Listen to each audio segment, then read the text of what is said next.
I am ready. Serbisyong totoo ng GMA News. Lumakas pa ang bagyong Basyang na isa na ngayong tropical storm. Para sa detalye, makibalita tayo sa ating resident meteorologist na si Ginoong Nathaniel Cruz. Magtani? Maraming salamat, Maki. Patuloy nga ang pagkilos ng bagyong Basyang papalapit ng bansa.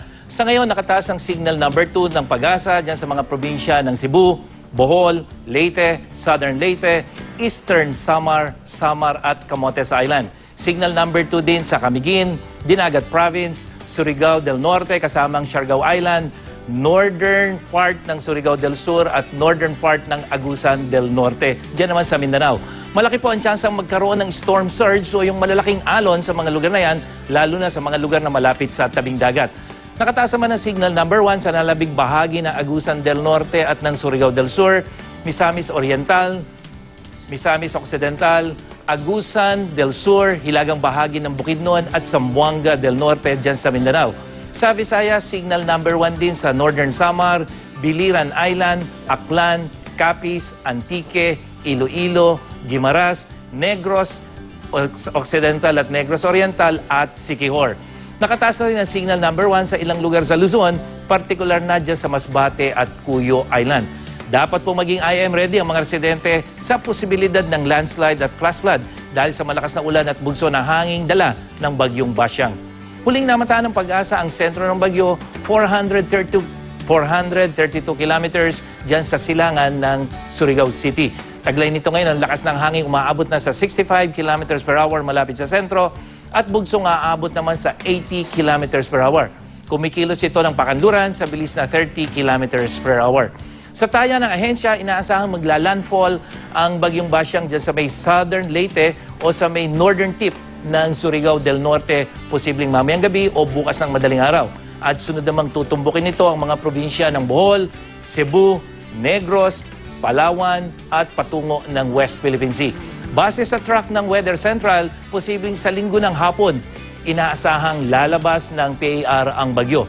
At base naman sa track ng Japan Meteorological Agency, pahilagang kanluran ang direksyon ng bagyong may international name na Kajiki. Kaya posibleng daanan nito, imbis na Southern Leyte ay mismong Leyte o malapit dyan sa Tacloban, northern tip ng Cebu, dito sa may Panay Island at patungo ng Coron palabas ng West Philippine Sea. Pero makikita nyo na mas malapit yung sentro ng bagyo dito sa Metro Manila at Mindoro.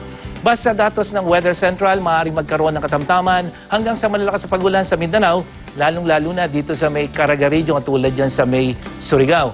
At asahan din ang mga pagulan sa malaking bahagi ng Visayas, lalong-lalo na dito sa may central part, itong Cebu, Tagbilaran, hanggang dyan sa may Bacolod at western section tulad ng Iloilo.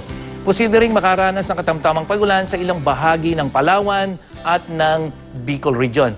Mas maaliwala sa panahon naman ang inaasahan sa iba pang bahagi ng Luzon. Mang Tani, 3 track ang ipinakita nyo. Sa mga track na yan, alin po yung mas malaki ang tsansang mangyari?